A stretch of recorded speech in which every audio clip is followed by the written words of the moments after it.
O Jardim do Éden. Nossa mais duradoura lenda. Uma história contada por uma civilização após a outra.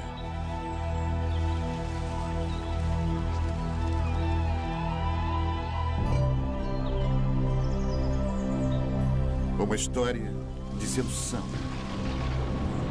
A ira de Deus. Um paraíso perdido.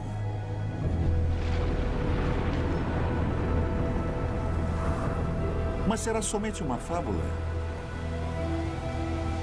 Existem provas de que as grandes histórias da Bíblia tenham sido verdade? De fato, existiu um lugar como o Éden?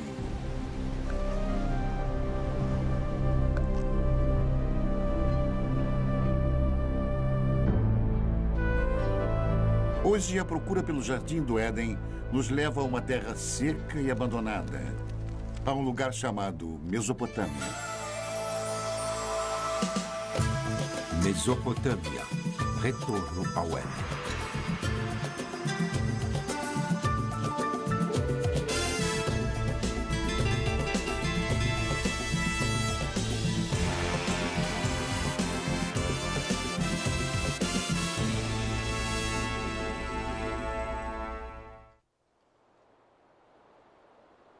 Esta é a terra onde as primeiras sementes de civilização humana foram plantadas.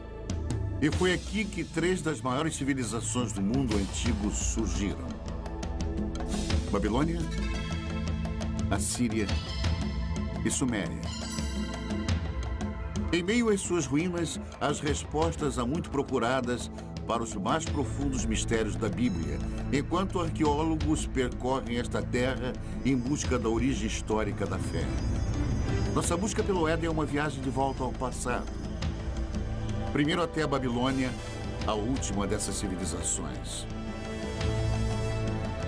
Depois, mais distante no passado, até os assírios, os primeiros mestres da arte da guerra.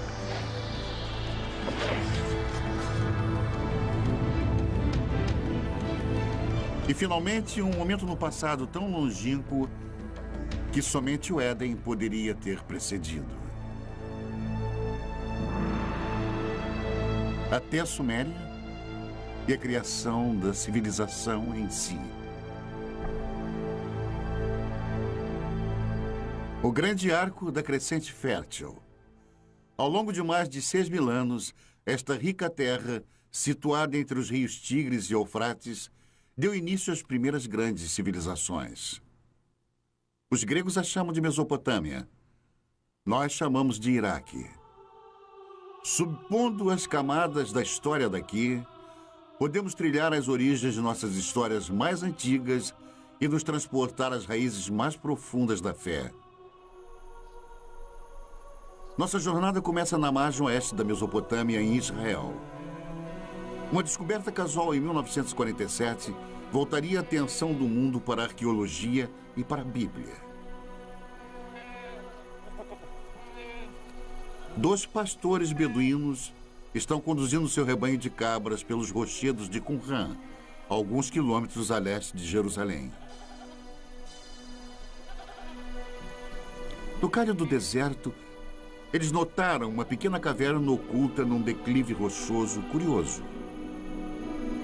Um começa a subir. Não é raro encontrar artefatos antigos e valiosos nestes penhascos.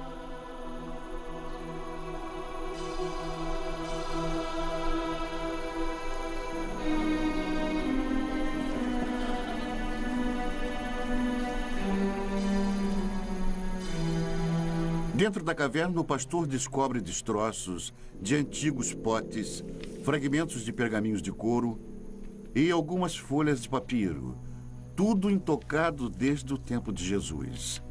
Estas escrituras de uma seita judaica monástica chamada Essênios viriam a ser conhecidas em todo o mundo como os manuscritos do Mar Morto.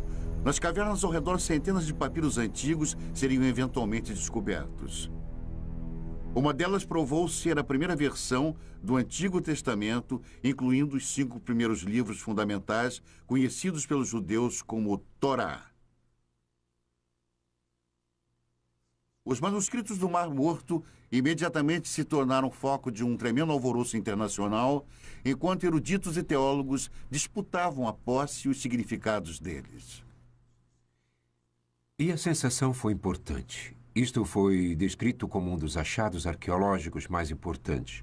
E são muito valiosos para os judeus, porque eram judaicos. Eles vêm de um período fundamental na história judaica. E muito valiosos para os cristãos, porque são contemporâneos de João Batista, Jesus e por aí vai. Portanto, são muito informativos. Mas, além disso, temos uma grande ligação emocional a esta obra. A Bíblia sempre foi um livro lido sob 2 pontos de vista: o sagrado e o histórico. Mas o tradicional Torá é sempre escrito à mão. As palavras são lidas enquanto o escriba escreve. Portanto, se tornam uma oração. E cada Torá é considerado sagrado a partir do momento que é escrito. Mas a precisão histórica da Bíblia nunca foi de fato comprovada. É um trabalho que continua até hoje.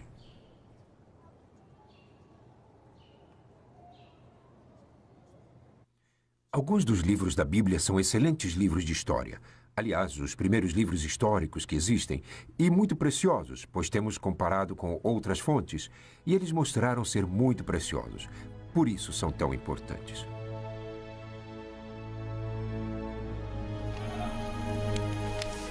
A descoberta dos manuscritos do Mar Morto foi o evento mais famoso da arqueologia bíblica, mas não foi o primeiro. A ânsia por explorar a história bíblica tem uma tradição respeitável. É uma procura que começou na Terra Santa, mas levaria à Mesopotâmia.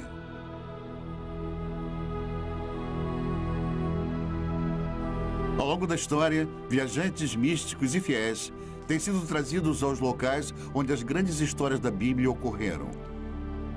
Mas com a chegada do século XIX, um novo tipo de peregrino procurou fortificar sua crença na Bíblia através da recente ciência da arqueologia. Certamente não poderia haver confirmação maior de sua fé do que provar que a história bíblica foi real. O primeiro propósito dos arqueólogos bíblicos foi localizar lugares mencionados nas narrativas bíblicas e ver se alguma ilustração daqueles contos poderia ser encontrada. Para usar a cerâmica antiga, as antigas muralhas da cidade, as antigas armas como ilustrações de histórias bíblicas que todos eles haviam aprendido na infância.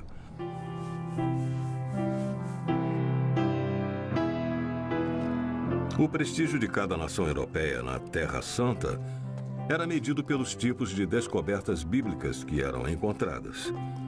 E uma das mais intensas batalhas diplomáticas e políticas que ocorreu na história da arqueologia bíblica foi a descoberta da famosa pedra moabita. Em 1868, na terra de Moab, beduínos da tribo Boni Ramada tropeçaram numa misteriosa tabuleta de pedra enterrada no deserto. Os nativos não eram alheios às antiguidades da área, nem ao seu valor para os europeus. O primeiro ocidental a saber sobre a curiosa pedra negra foi o reverendo Frederick Augustus Klein. Ele imediatamente partiu para a terra deserta, cheia de bandidos, acompanhado somente por alguns guias beduínos. Klein era um missionário, não um arqueólogo. Logo que olhou para o peculiar entalhe de basalto, ele sentiu uma súbita animação, suspeitando que a tabuleta negra pudesse confirmar suas crenças mais profundas. Ele examinou a pedra e fez um molde simples da inscrição.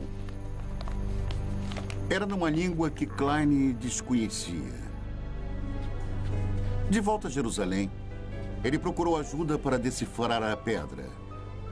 Quando a notícia do achado começou a se espalhar, as ruas e bazares fervilhavam com os rumores de uma nova descoberta.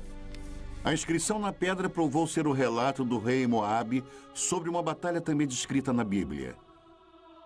Pela primeira vez, ali estava uma confirmação escrita, gravada na pedra, de uma história da Bíblia. Duas fontes de um mesmo evento. Para os fiéis, aquela era a prova que estavam procurando. Uma evidência concreta da precisão histórica da Bíblia. Muitos quiseram comparar a pedra, mas os beduínos tinham motivos para desconfiar. No passado haviam sido trapaceados, até mesmo roubados, por caçadores europeus de tesouro.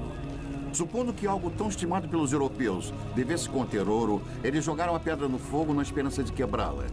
Quando o fogo esquentava a pedra, eles derramavam água sobre ela e repetiram isso várias vezes, até que finalmente ela explodiu. Eles não encontraram ouro algum, e a pedra estava destruída.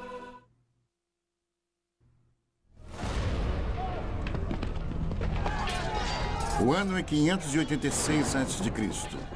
O exército de Nabucodonosor, rei da Babilônia, invade Jerusalém com a ira de um Deus furioso. Estamos a quase 6 séculos antes do nascimento de Cristo. Os romanos ainda nem sonhavam com o império. É um capítulo negro na história dos judeus, enquanto a impetuosa estrela da Babilônia nasce. A Bíblia descreve o ataque babilônico. Cortou em pedaços todos os utensílios de ouro que fizera Salomão para o templo do Senhor. Todos os príncipes, todos os homens valentes, todos os artífices e ferreiros, ao todo de 10.000. Ele os levou cativos de Jerusalém à Babilônia. Os israelitas cruzaram mais de 800 quilômetros de deserto, seguindo antigas rotas de comércio pelas atuais Jordânia, Síria e Iraque até a Babilônia. Em Salmos 137, os israelitas lamentam: às margens dos rios da Babilônia, nós nos assentávamos e chorávamos, lembrando-nos de Sião. Como, porém, haveríamos de entoar o canto do Senhor em terra estranha? Fracos e exaustos, os israelitas chegaram à Babilônia, amedrontados com tamanha grandiosidade. Arrancados da modesta cidade de Jerusalém, eles contemplavam a majestosa capital do mundo antigo.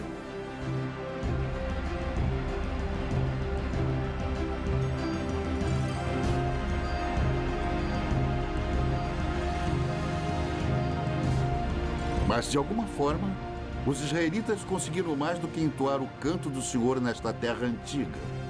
Eles também registraram. Se você pegar qualquer parte de uma fala e então escrevê-la, você está formalizando isso.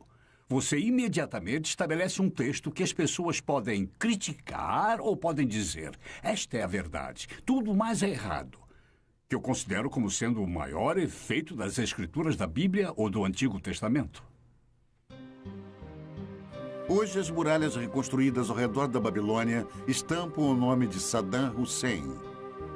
Mas um dia os tijolos exaltavam outro nome: Rei Nabucodonosor. Esta foi uma terra de muitos deuses e ídolos pagãos. Um local improvável para o surgimento de um dos textos mais sagrados do mundo. Na verdade, a grande diversidade babilônica criou o clima perfeito. E eles invadiram este solo cosmopolita. Até os mais educados e os mais cultos estavam sendo bombardeados com contato direto com outras pessoas, e digo pessoas diferentes. Os israelitas se viram numa violenta mistura de raças e línguas em conflito com deuses e demônios. Que cidade é esta? O Apocalipse perguntaria. Vestida de púrpura e de escarlate, adornada de ouro, de pedras preciosas e de pérolas. A morada dos demônios, covil de toda espécie de espírito imundo. Babilônia, a grande mãe das meretrizes e das abominações da terra. Mas em meio a todas as abominações, talvez até mesmo por causa delas, foi onde a Bíblia se tornou um livro pela primeira vez. Ameaçados por uma nova cultura esmagadora, escribas hebreus se empenharam em preservar e solidificar a identidade judaica. Durante 3 gerações de escravidão, os escribas uniram à tradição oral de Israel novas escrituras e textos sagrados em um único manuscrito. Nascia a Bíblia. Felizmente para eles, os babilônios eram bem liberais. Eles os permitiram manter sua própria cultura, sua própria religião, estudar seus próprios livros. Foi isso que preservou a Bíblia até os dias de hoje. Mas como os livros da Bíblia surgiram nos longos anos de exílio, a cultura babilônica teria influenciado profundamente o trabalho dos escribas israelitas. Eles eram pessoas muito cultas, eu suponho. Muitas das que foram exiladas. E escribas conversavam com escribas. Tenho certeza que foi assim que muita informação foi transmitida. E a troca de ideias e conhecimento deve ter sido, eu diria, devastadora, deve ter sido extraordinária. A Bíblia eventualmente refletiria as histórias e tradições dos babilônios e até mesmo das primeiras civilizações mesopotâmicas. Os israelitas não podiam ignorar a cultura próspera e os grandes monumentos babilônicos. Seus templos estavam entre as maiores construções do mundo antigo. Construções públicas enormes. Uma via processional, o Palácio de Nabucodonosor, com seus legendários jardins suspensos, palmeiras, o rio. Se você tivesse cruzado o portão de Ishtar, teria sentido o odor da brisa. E era intencional. Você estava na presença de algo poderoso. Mas por todos os lados estava a cidade, as pessoas, os plebeus. Os desfiladeiros, travessas tortuosas, o tumulto de pequenas lojas. Multidões de pessoas caminhando, pequenos bairros, amontoados, cheios de vida.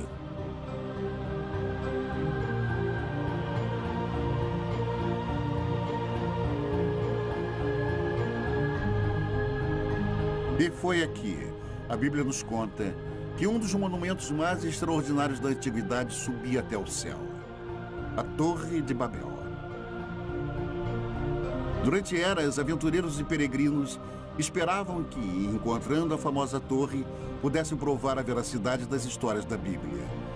Um dos que falharam teria escrito: nenhum homem ousa se aproximar da torre, pois está deserta e cheia de dragões e enormes serpentes e de bestas venenosas. Viajantes medievais afirmaram ter encontrado a torre. Esta almádena em espiral ainda se encontra no norte do Iraque. Mas eles estavam errados. Esta torre foi construída 1500 anos depois e muito distante das muralhas da Babilônia.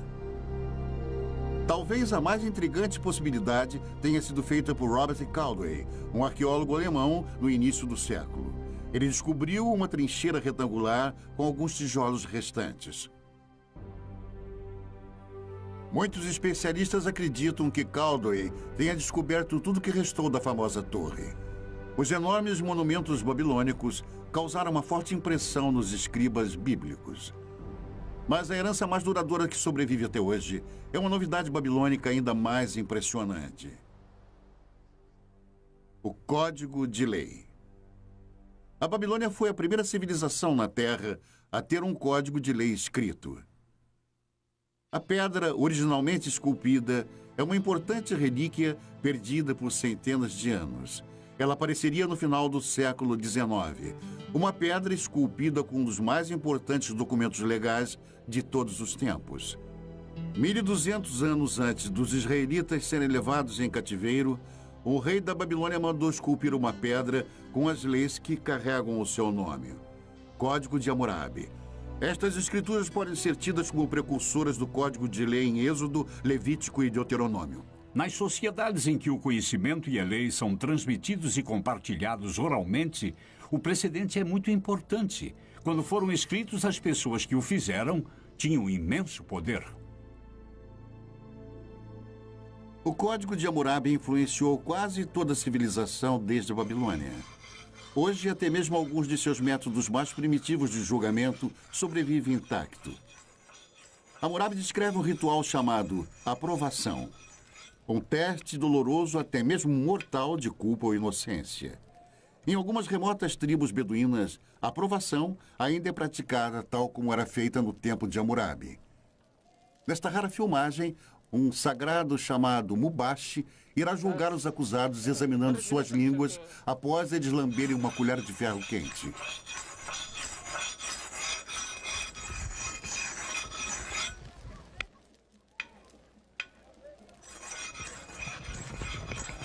Estes homens foram acusados de roubo.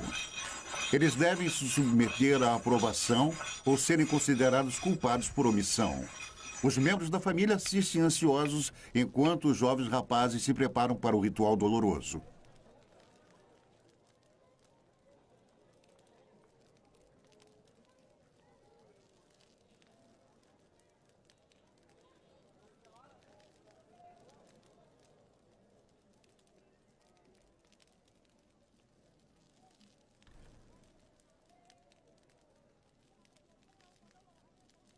A água não alivia a dor. É para limpar e purificar o bebedor e prepará-lo para o julgamento. O homem sagrado reza e depois examina as línguas queimadas, buscando um sinal de Deus. Apenas o Mubashi pode definir culpado ou inocente e somente ele irá determinar o destino destes homens. Finalmente, um veredicto. Um homem é considerado inocente para grande alívio de sua família. O outro não teve tanta sorte. Declarado culpado, ele irá pagar pelo seu crime. A aprovação é um intrigante reflexo atual de Hammurabi, mas suas leis chegam ainda mais diretamente ao presente através da Bíblia. Hammurabi estabeleceu leis. Ele não inovou nada. Ele apenas estabeleceu por escrito as leis às quais eram realizadas pelos antecedentes há centenas, se não milhares de anos. Olho por olho, dente por dente, e princípios como este, muitos dos quais ainda se encontram.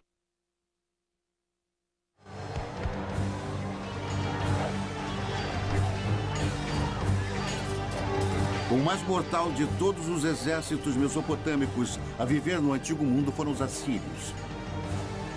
Na Bíblia, eles são os símbolos definitivos da tirania de sangue e opressão impiedosa.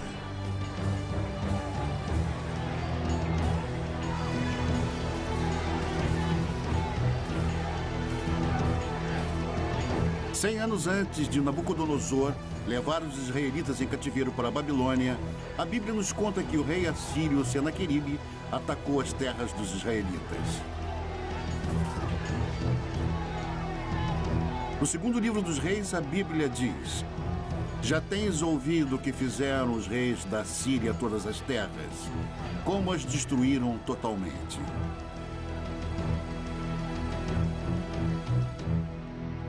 Os assírios eram dominados por reis déspotas. Eles acreditavam no poder absoluto. E poder absoluto significa controle. E o poder absoluto quase que invariavelmente se mantém no poder graças à eficiência e força militar.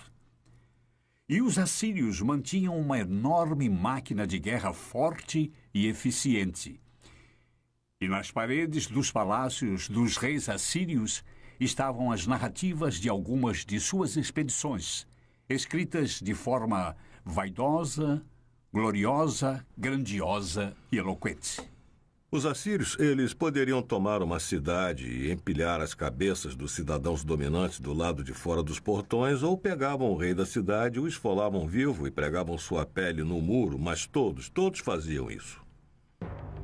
O poder assírio, simbolizado pela caça ao leão real, estava nas mãos de impiedosos reis guerreiros. Até mesmo a Bíblia demonstra uma relutante admiração. Eis que a Assíria e todos os grandes povos se assentavam à sua sombra. Ezequiel 31. Enquanto a cidade de Roma estava no início, a Assíria era o maior império do mundo. Por mais de 1000 anos, Os detalhes sobre a civilização assíria eram poucos. Até a grande capital, cidade de Nínive, era desconhecida pelo mundo moderno. Então, em 1852, estas ruínas abandonadas foram exploradas pelo arqueólogo britânico Austin Henry Lerdy. O que Lerdy encontrou aqui no norte do Iraque foi nada menos do que a morada real de Nínive, um tesouro intacto da civilização assíria. Cavando a terra como um minerador, Lerdy descobriu grandes touros alados e obras de arte espetaculares escondidas dos olhos humanos por um milênio.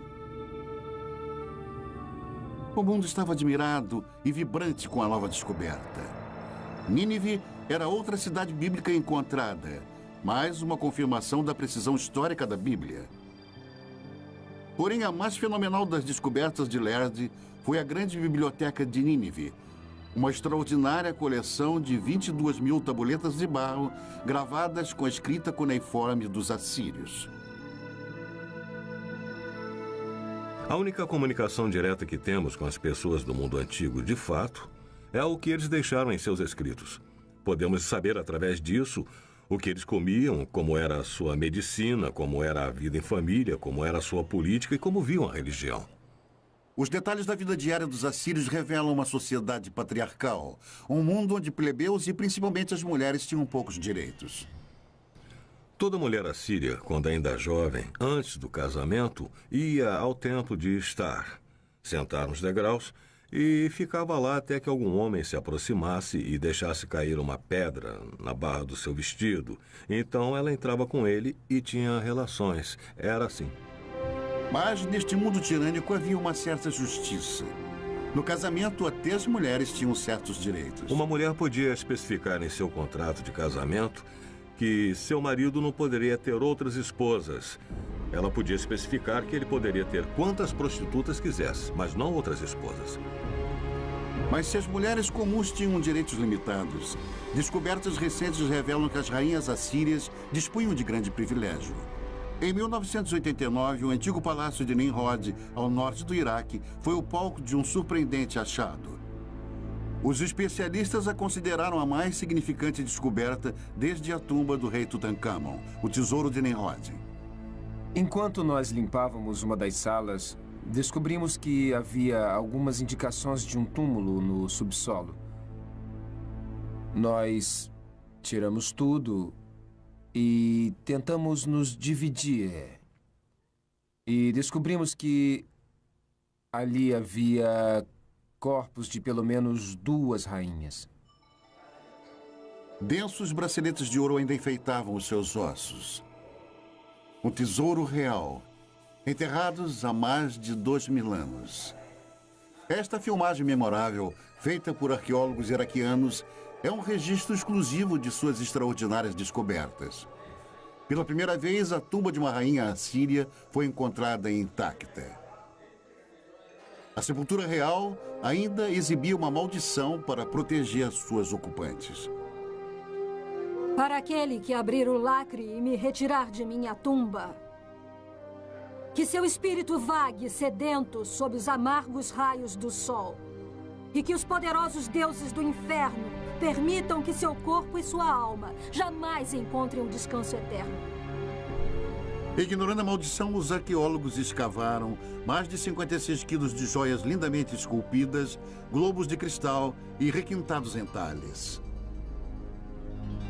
Os antigos assírios eram mestres ourives e artesãos. Mas o valor desse tesouro é bem mais alto do que vale em ouro. Quando mortas, as rainhas assírias esbanjavam riquezas. Mas em vida foram seus reis que fizeram história. Reis com sede de impérios.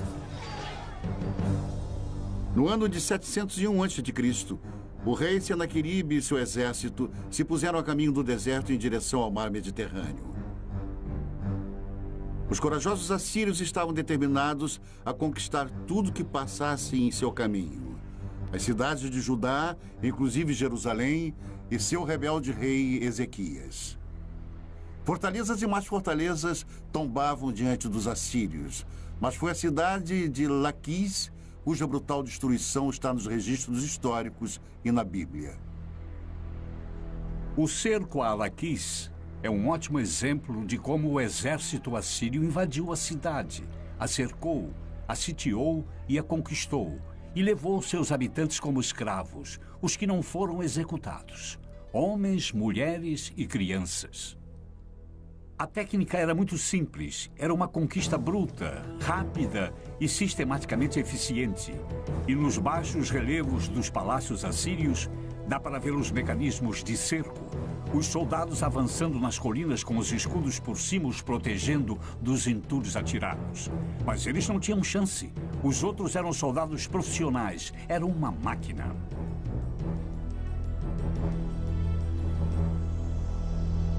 Da cidade capital de Jerusalém, o rei Ezequias sabia que um ataque assírio era inevitável. Ele tratou de fortificar a cidade e ordenou a escavação de um aqueduto subterrâneo, um empenho desesperado para proteger o fornecimento de água na cidade. Diante de um cerco, o plano de Ezequias funcionou. A Bíblia conta que Deus salvou Jerusalém e o rei da Assíria voltou humilhado para sua terra. A versão de Senaqueribe do conflito foi encontrada num prisma de argila enterrado em Nínive.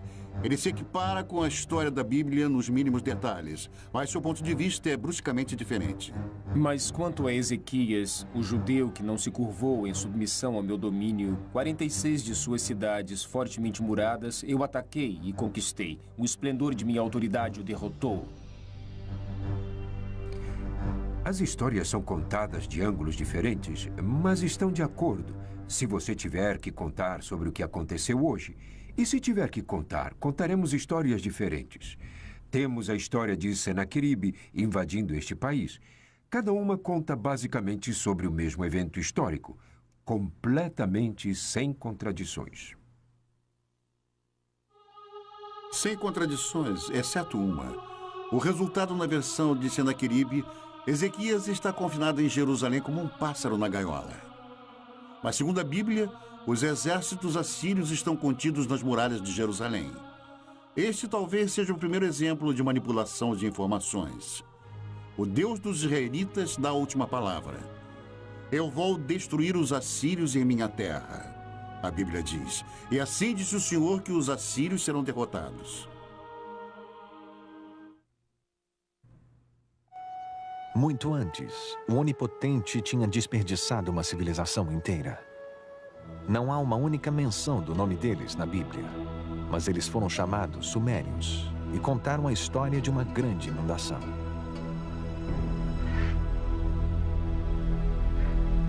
É uma das mais famosas histórias de toda a Bíblia, a saga da Arca de Noé. Um Deus raivoso, um barco de madeira, um dilúvio. É a história de Noé e sua família fugindo para a arca com cada espécie de animal e sobrevivendo ao castigo da inundação, enquanto o resto da humanidade é destruída. É uma história primitiva, mexendo com nossas esperanças e medos mais profundos. Uma história encontrada na Bíblia, mas também em outro texto antigo, um texto descoberto nas ruínas dos Sumérios. No começo deste século, um grupo de blocos mesopotâmicos foram traduzidos. Eles revelaram a primeira lenda conhecida de uma enchente cataclísmica. O primeiro épico escrito do mundo é a história do mítico rei Gilgamesh. A história dele sobre uma grande enchente precede a da Bíblia por pelo menos 2000 anos. Por 7 dias e 7 noites, uma enchente tinha invadido a terra e o barco gigante foi lançado pelas tempestades. O barco navega até uma montanha. Ele solta os pássaros, que é a história que tem uma semelhança com a enchente bíblica. É uma história maravilhosa. Mais de 5.000 anos atrás, a história do grande dilúvio foi contada primeiro aqui, nas cidades antigas da Suméria, Uruk, Eridu e Ur. Na Suméria, encontramos o início de quase tudo que nos fez civilizados. Eles inventaram a roda, o governo e a jardinagem. Suméria, a primeira civilização na Terra. Em uma terra sem pedra, eles projetam tijolos de barro, como aqueles ainda feitos e usados hoje. E daqueles simples blocos de construção, eles levantaram os primeiros grandes monumentos, chamados zigurats, construindo templos que invadem dezenas de metros pelo ar. Os sumérios inventaram 1 minuto de 60 segundos e até mesmo o adolescente problemático. Onde você foi? Não fui em lugar nenhum. Se você não foi a lugar nenhum, por que fica perdendo tempo? Vá para a escola. Fique na frente do seu professor. Narre a sua lição de casa, escreva o seu trabalho. Você me entendeu? Sabemos sobre os sumérios, o que fizeram em suas vidas diárias, graças à mais impressionante invenção deles, a escrita. Nós conhecemos a mais antiga lenda deles e seus segredos mais íntimos, porque alguém escreveu. Foi algo que ninguém havia feito antes. É uma janela, mas uma janela que é composta de várias partes, algumas das quais podemos ver e algumas não. Nós necessitamos de muito mais do que temos. Então, o que temos é espetacular. Em alguns casos, nós também temos que ter em mente que há parte das vidas das pessoas que nunca vemos e que nunca veremos porque há pessoas cuja escrita não foi levada em conta. 5.000 anos atrás, alguém escreveu sua história na argila, nos dando uma ideia de um mundo no seu primeiro relance de civilização. Como um povo, os sumérios eram de certa maneira muito autênticos. Eles se preocupavam sobre conhecer outras pessoas e beber cerveja e coisas assim. E há várias coleções de poemas que relatam as preparações de uma mulher para o seu amante e como ela se veste e espera pelo seu amante. O centro desta civilização era a cidade perdida de Ur, onde se imaginava ser o lugar de nascimento de Abraão, o primeiro dos patriarcas bíblicos.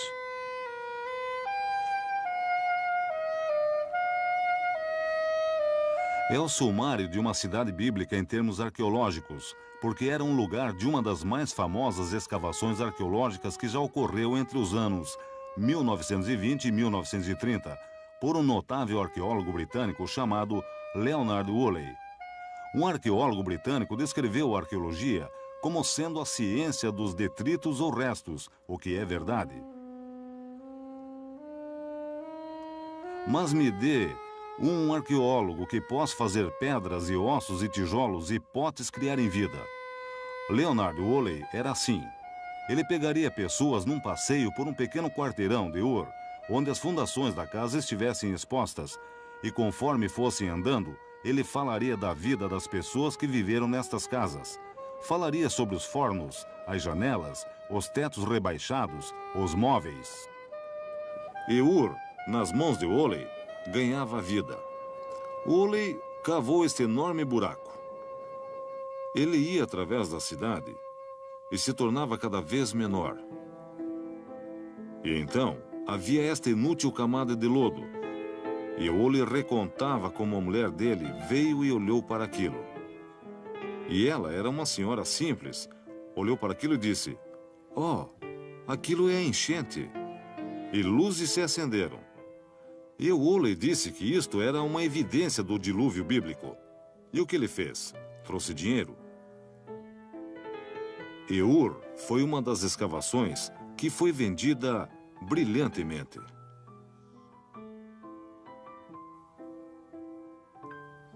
Especulações sobre o dilúvio bíblico causaram uma sensação. Mesmo sem uma prova concreta, foi como se a ciência e a Bíblia tivessem se unido no desolado deserto do sul do Iraque. Woolley iria finalmente desenterrar um tesouro indiscutível. Uma descoberta que trouxe visões extraordinárias para esta primeira das civilizações, as tumbas reais de Ur. Cavando na lama grossa, Woolley descobriu 74 esqueletos arrumados cuidadosamente, todos enterrados ao mesmo tempo. O sepultamento contou a chocante história de uma jornada final de um rei para o além e daqueles que o acompanharam. E a partir disto, ele desenvolveu uma notável história de um funeral real. E a história dele foi algo assim. Primeiro eles cavaram este grande buraco com uma lâmpada de um lado. No buraco, levantaram um sepulcro com pedra na qual o corpo do personagem real foi colocado.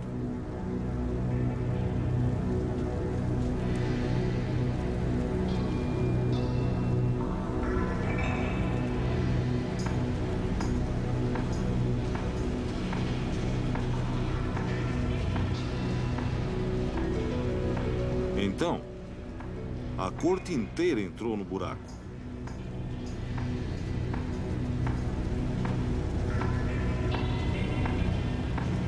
Todos se alinharam e ficaram lá com pequenos potes de argila em suas mãos. E então, no sinal, todos beberam veneno.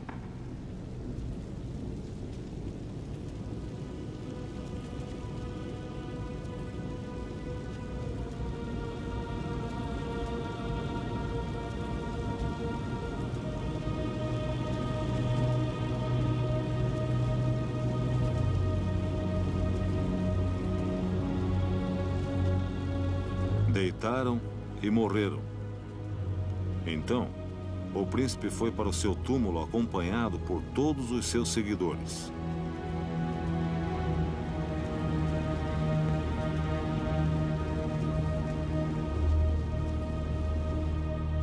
Isto se tornou uma das grandes descobertas, um dos maiores funerais contados na arqueologia da história antiga.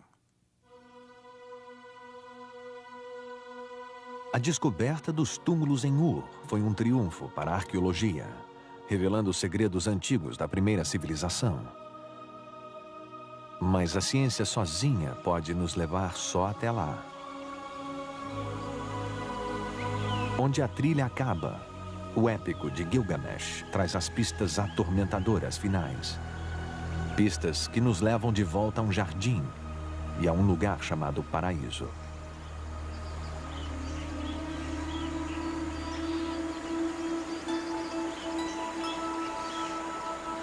Ah, o Jardim de Éden.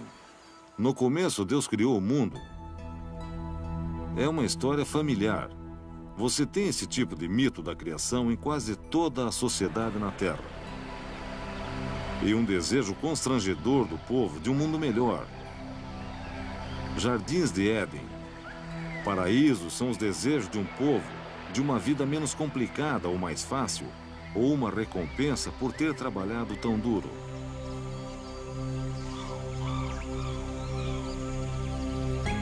No antigo épico sumério de Gilgamesh, o nome dado ao paraíso é Dolmen. É um lugar além da habitação humana normal e como se apresenta no mito sumério da enchente, que é onde os sobreviventes da enchente foram morar. E há outros mitos que mostram Dolmen como um lugar onde tudo era perfeito. Dolmen aparece na lenda mesopotâmica como uma espécie de jardim do Éden. Como um tipo de paraíso, um lugar de verdejante frescor e água abundante, e ventos e brisas. É um lugar de maravilhas, um lugar perfeito. É também o lar para uma serpente. No épico antigo, a serpente rouba a flor que gera a imortalidade. E assim como Adão, Gilgamesh deve deixar o jardim e morrer. A ideia do paraíso parece universal. Mas no que se baseia? Este lugar existiu? A resposta indica um lugar encantado e real. 640 quilômetros ao sul da antiga cidade sumeriana de Ur, fica a ilha de Bahrein. Um mercado essencial nas rotas do comércio através dos desertos áridos e mares salgados da Mesopotâmia.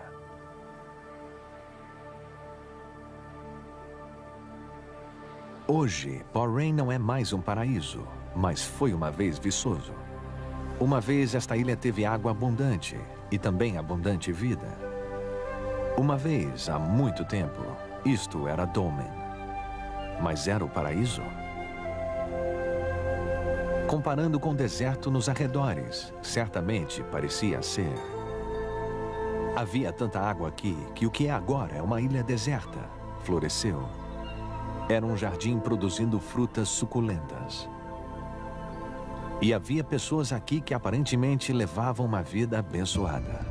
Mais de 85 mil túmulos encontram-se nesta paisagem, provavelmente mais do que em qualquer outro lugar do mundo antigo. Os ossos antigos nos contam que esses povos eram mais altos e mais saudáveis, e eles viviam mais que as outras pessoas da região. E nos túmulos está a mais surpreendente chave: os restos de cobras, ritualmente embalsamadas em algum lugar no passado há mais de 4.000 anos. Aqui em Bahrein, nós encontramos a serpente do mesmo jeito que a encontramos no épico de Gilgamesh, e do mesmo jeito que a encontramos na Bíblia. Nossa jornada de volta ao tempo cruzou as terras onde os babilonianos, os assírios e os sumérios antigos uma vez estiveram. É possível se arriscar ainda mais para a terra que oculta as pegadas de Adão?